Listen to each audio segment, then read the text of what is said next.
Bapa kami, tolong kami di sini dan dengar firman Tuhan hari ini. Dan tolong Bapa, hamba Tuhan ini diri di sini dan menyampaikan firman Tuhan hari ini. Tapi kami masih kecil dan kami tidak ada kekuatan. Tolong kami, waktu kami menyembah Tuhan, kasih karunia dan kesempatan untuk Tuhan. Terima kasih Tuhan. Kami berdoa dalam nama Tuhan Yesus Kristus. Amin. Amin.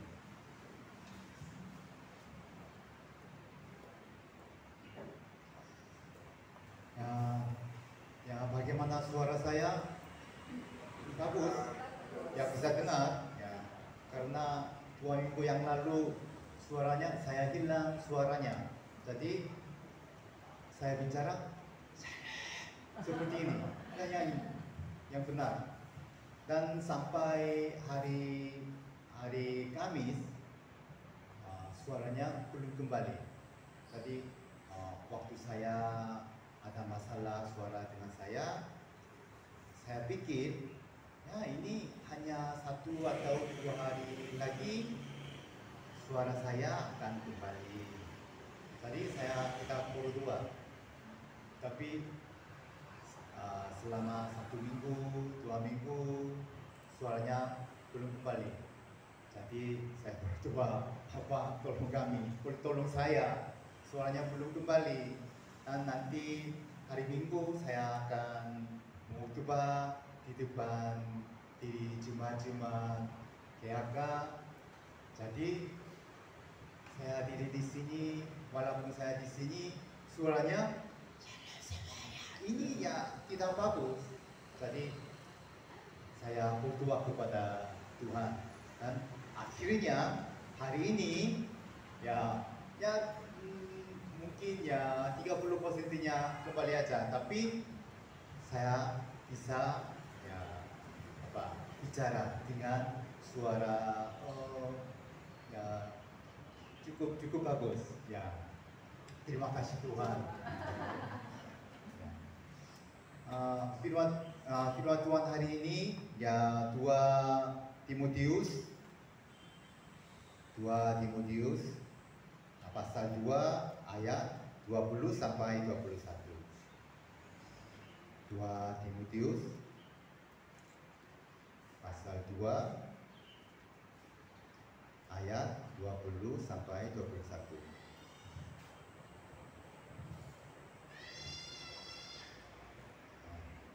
Mari kita baca bersama. 1, 2, 3. Di dalam rumah yang besar terdapat macam-macam perabot. Ada yang dibuat dari perak atau emas, tetapi ada juga yang dari kayu atau tanah. Ada yang dipakai untuk keperluan istimewa, dan ada juga yang dipakai untuk keperluan biasa. Orang yang membersihkan dirinya dari semua yang jahat, orang itu akan dipakai untuk keperluan istimewa, yang menjadi milik yang khusus dan berguna bagi tuannya. Ia disediakan dan dipakai bagi setiap pekerjaan yang baik. Amin. Ya, firman Tuhan hari ini dari 2 Timotius. Ya, 2 Timotius adalah surat terakhir yang dikirimkan Rasul Paulus kepada Timotius. Siapa Timotius?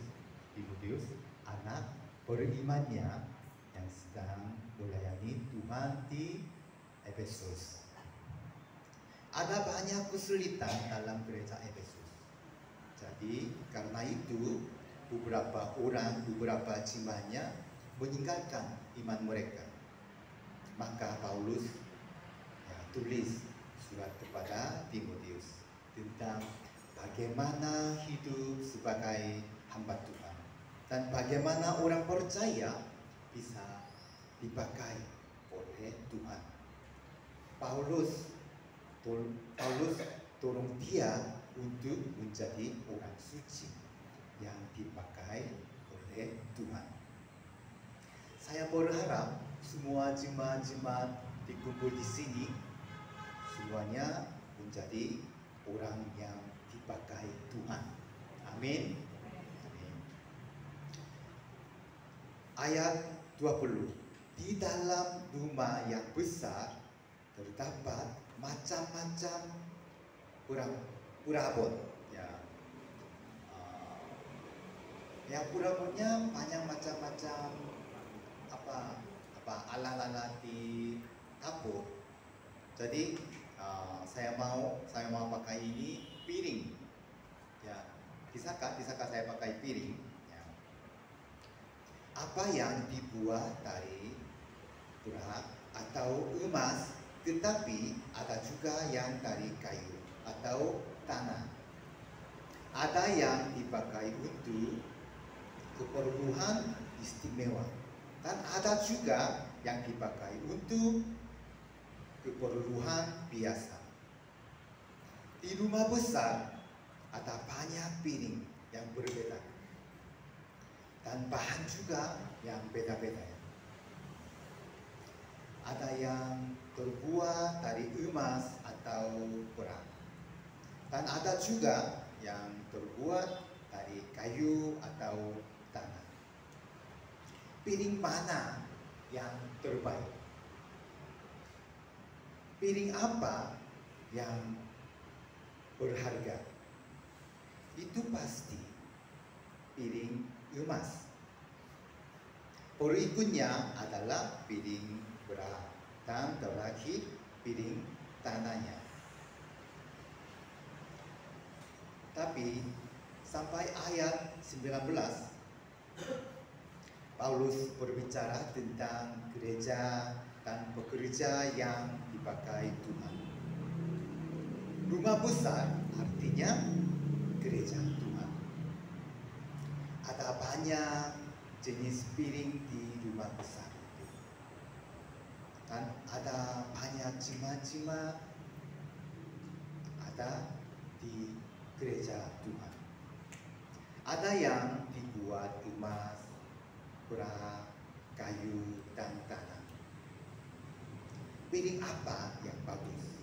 Piring manakah yang merupakan piring berharga? Jenis apa yang ingin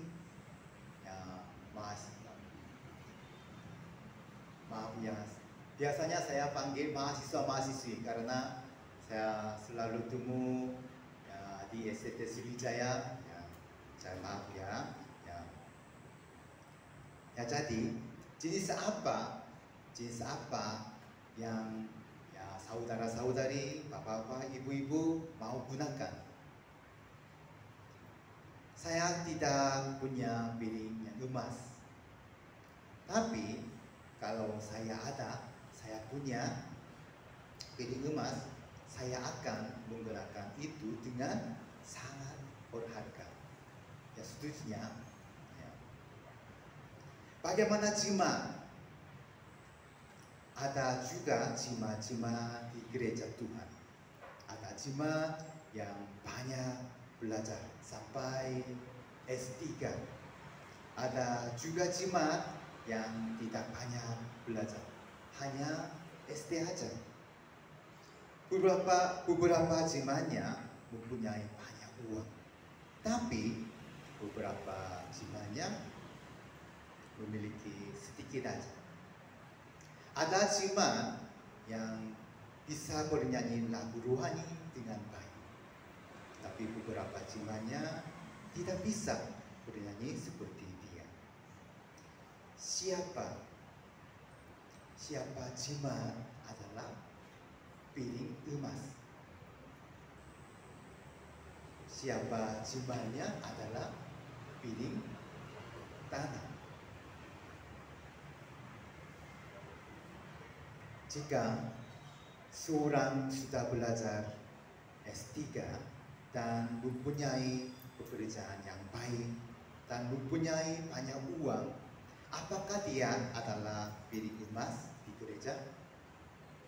Jika orang yang lain hanya belajar sampai SD dan tidak mempunyai uang banyak, apakah dia adalah piring tanah di gereja? Bagaimana pikiran ya bapak-bapak, ibu-ibu? Jika kalau seorang cuma belajar banyak dan punya banyak uang, dia menjadi orang yang berharga di gereja. Tapi kalau tidak, apakah dia menjadi orang yang tidak berharga? Orang-orang di dunia bisa melihatnya seperti itu. Kalau ada punya banyak, dia menjadi piring emas. Kalau punya sedikit aja, dia menjadi piring tanah. Tapi ini orang-orang dunia melihat seperti itu. Bagaimana orang-orang gereja? Bagaimana Tuhan? Emas, tanah kepada Tuhan itu tidak penting. Ini tidak apa-apa. Karena semua jiwanya sama kepada Tuhan. Saya lihat ya fotonya. Foto. Ya, ya. Orang itu yang siapa? Ya. Siapa orang ini? Sintayong. Ya. Dia bekerja apa? Pelatih. Ya, sepak bola di mana? Di Indonesia. Ya. Sintayong ya, dia pelatih yang bagus. Ya. Sintayong punya cara khusus dalam memilih pemain. Ya, banyak pemainnya dikumpul dan mereka ya berlatih selama beberapa hari. Dan Sintayong memilih pemain sepak bola yang terbaik. Dan Sintayong sangat memperhatikan apakah pemain-pemain itu punya ya, semangat pengorbanan,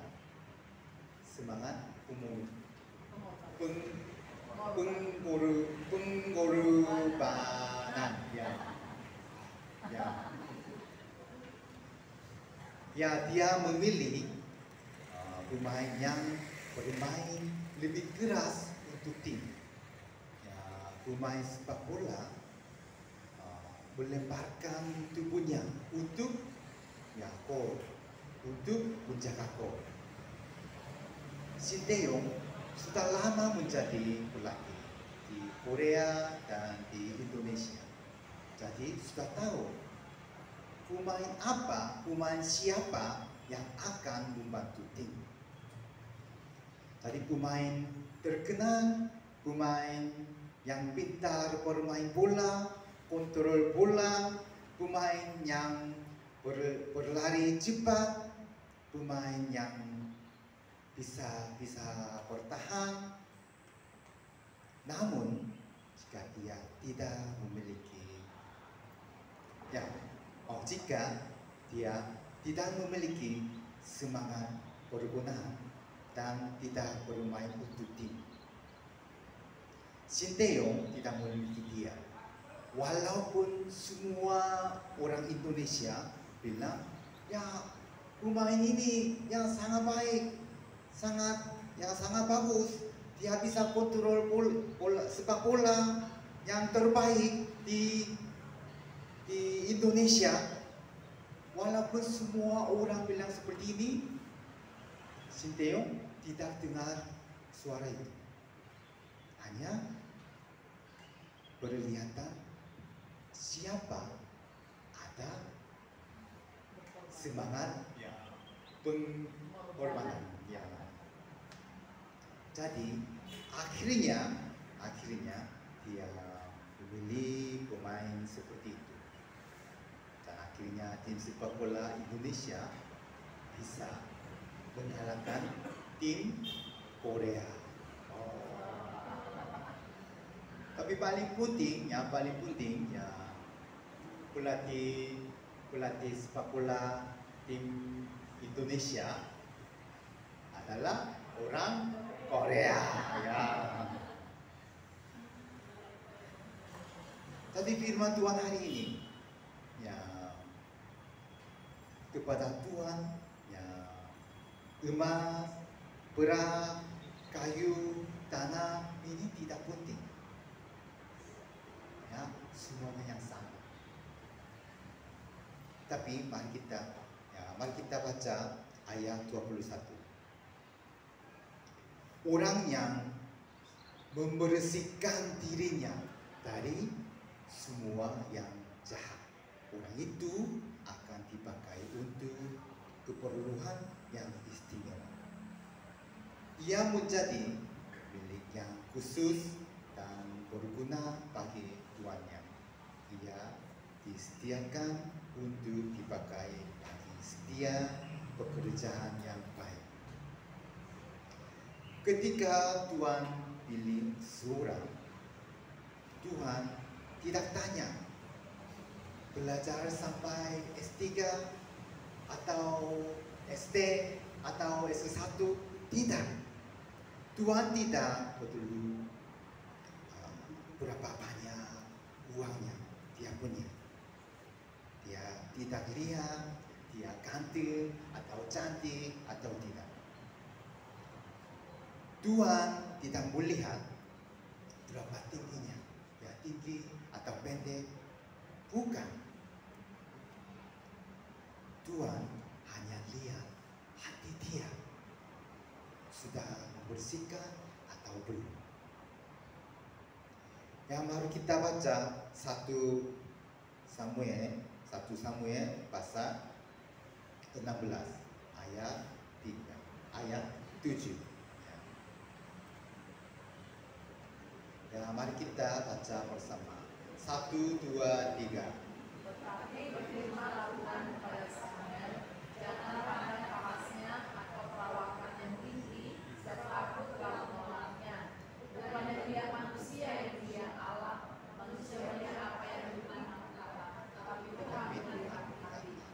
Amin. Ya, Samuel pergi ke rumah Isai ya, untuk pilih raja baru sesuai perintah Tuhan. Ketika Samuel melihat sulung namanya Elia, ya, Samuel pikir dialah yang akan menjadi raja karena Elia tinggi dan ganteng. Tapi Tuhan berfirman kepada Samuel, manusia melihat apa yang di depan tanah, tetapi Tuhan melihat hatinya. Jadi Tuhan melihat selalu hatinya apa, hatinya bagaimana, hatinya sudah bersih atau belum. Dia tidak lihat emas, banyak uang, belajar sampai berapa, tinggi, ganteng, cantik. Tidak, bukan. Hanya lihat hatinya. Jadi yang pertama, Tuhan memakai orangnya rendah hati. Karena Tuhan melihat hati manusia. Dia mulia dapat beraninya hati kita. Walaupun piringnya bagus sekali, tapi tidak bisa gunakan. Di dalam piring itu ada kotoran. Kalau ada kotoran, Tuhan tidak bisa pakai piring itu. Kalau ada kotoran, Tuhan tidak bisa pakai jemaat itu. Jadi hati kita juga sama dengan piringnya. Hati kita harus dibersihkan. Jika tidak, Tuhan tidak akan memakai kita. Hati yang bersiapkan, hati yang bersihkan adalah rendah hati.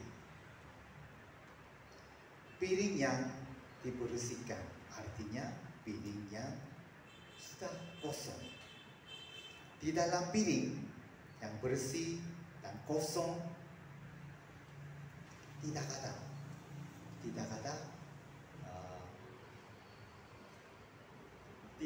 kotoran.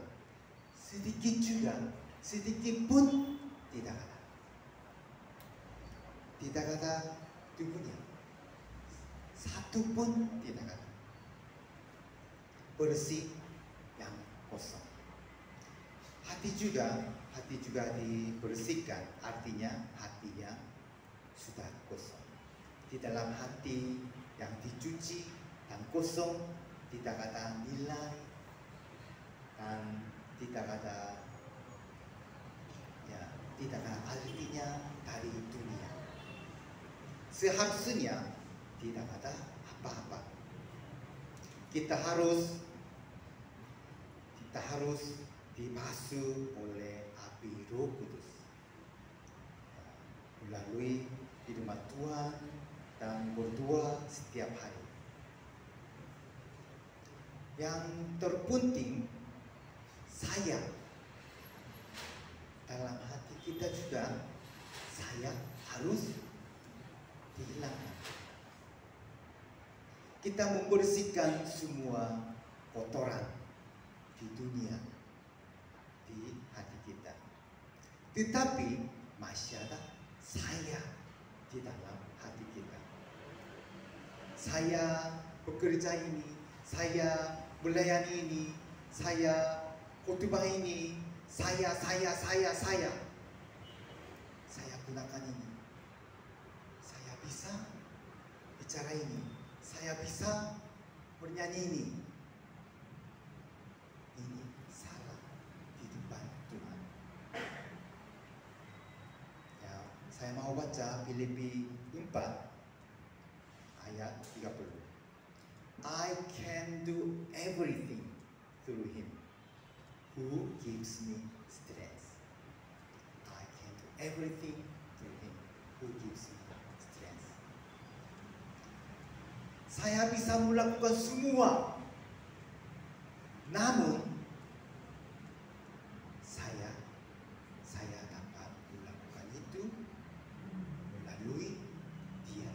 Siapa Dia? Dialah yang memberikan kekuatan kepada saya. Siapa Dia? Dia Tuhan. Dia adalah Tuhan Yesus Kristus. Sebenarnya bukan saya melakukan, Tuhan memakai saya. Tuhan kasih kekuatan, Tuhan kasih kesempatan kepada saya. Jadi saya melakukan semua. Jadi saya bisa bekerja semua. Bagaimana Mose? Mose hidup sebagai pangeran Mesir selama 40 tahun. Dia berusaha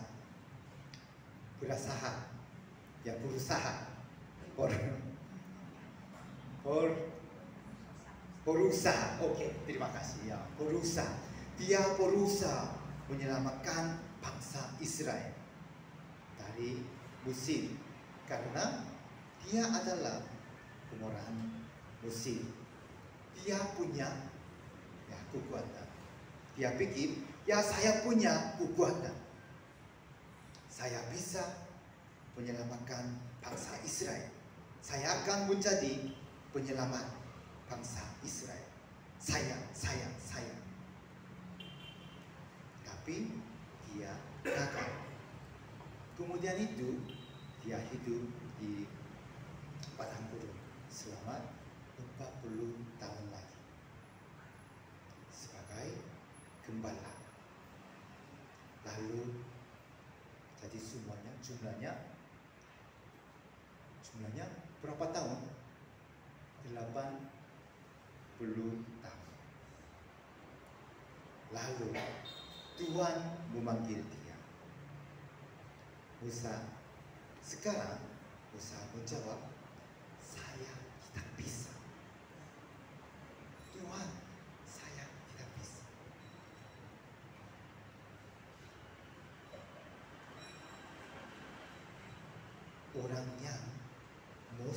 Orang yang Musa yang sama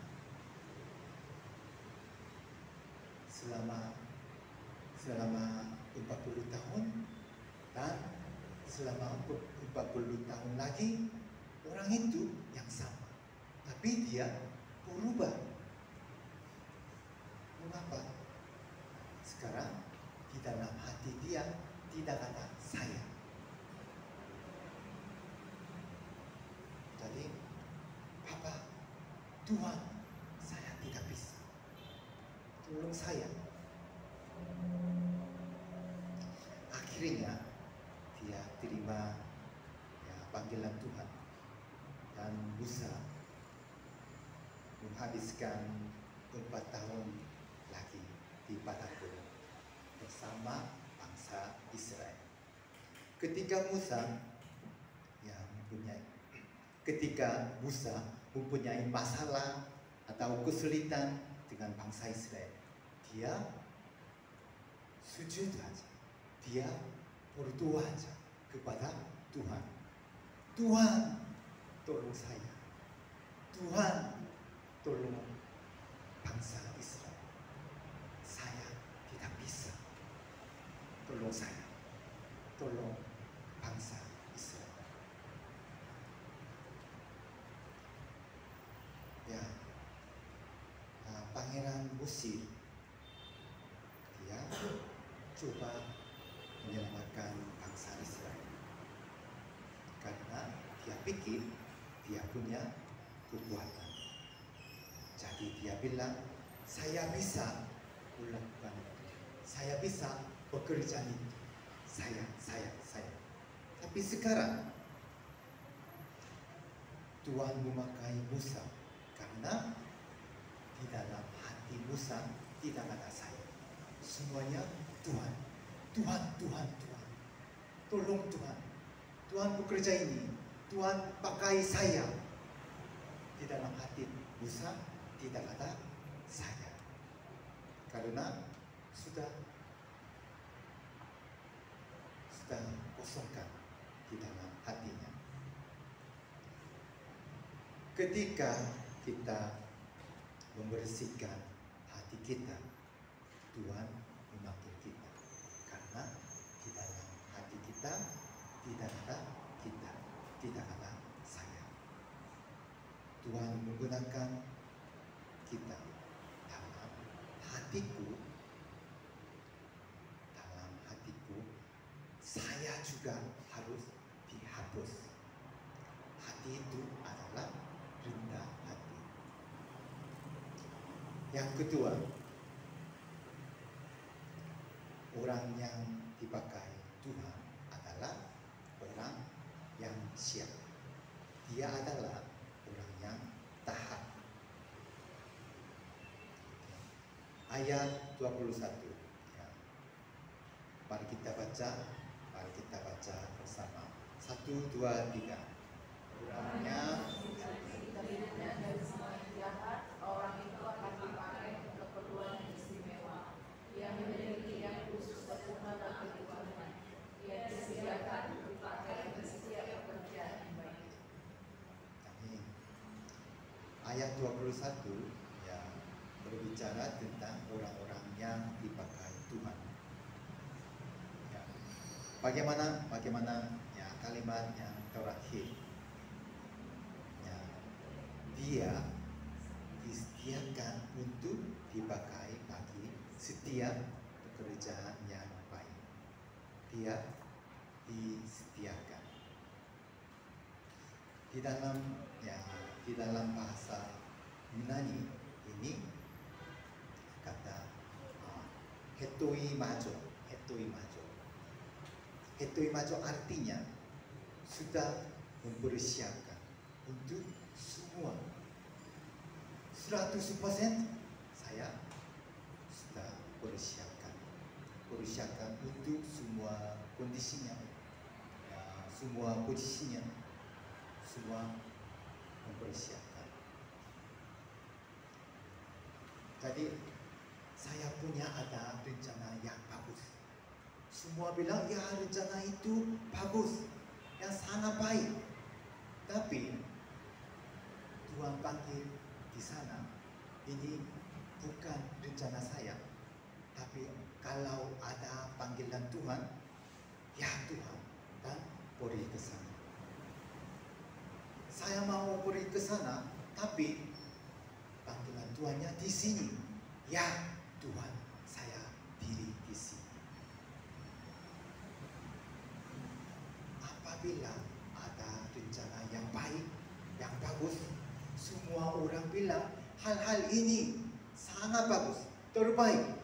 Tapi panggilan Tuhannya berbeda. Dia taat kepada panggilan Tuhan. Ya ketika Paulus masih dalam perjalanan misi kedua, dia mempunyai rencana untuk memberitakan Injil di Asia Kecil, dan dia mau mendirikan gereja di Asia Kecil.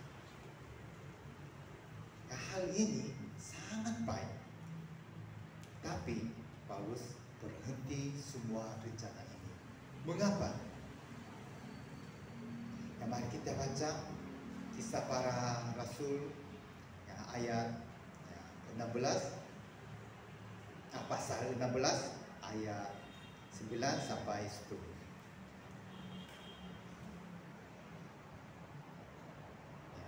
Siap. Mari kita baca bersama. 1, 2, 3. Pada malam harinya, tampaklah oleh Paulus sama pemberitaan, ada seorang Makedonia berdiri di situ dan berseru kepadanya, menyeberanglah kemari dan tolonglah kami. Setelah Paulus melihat pemberitaan itu, segala kami mencari kesempatan untuk berangkat ke Makedonia. Dari pemberitaan itu, kami menarik kesimpulan bahwa Allah telah memanggil kami untuk memberitakan Injil kepada orang-orang di sana. Mengapa Paulus berhenti memberitakan Injil di Asia Kecil dan pergi ke Makedonia? Asalnya Tuhan memanggil dia ke Makedonia. Rencanaku penting, rencana saya penting, tapi yang terpenting adalah panggilan Tuhan. Jika Tuhan memanggil dia di Makedonia, dia pergi ke sana. Inilah ketaatan Paulus. Inilah salah satu alasan Tuhan memakai Paulus. Apakah kita ingin melayani Tuhan? Apakah kita ingin hidup untuk Tuhan? Kita harus bersih di hatinya. Kita harus siap untuk panggilan Tuhan. Tuhan memakai orang itu dengan sangat berharga. Ya Tuhan, saya juga melakukan. Saya punya kekuatan. Saya punya uang banyak. Jadi saya akan bekerja untuk Tuhan. Tidak, itu salah. Tuhan menggunakan kita. Tuhan menggunakan saya. Jadi saya bekerja. Jadi saya pulang ke Batam. Ya, mari kita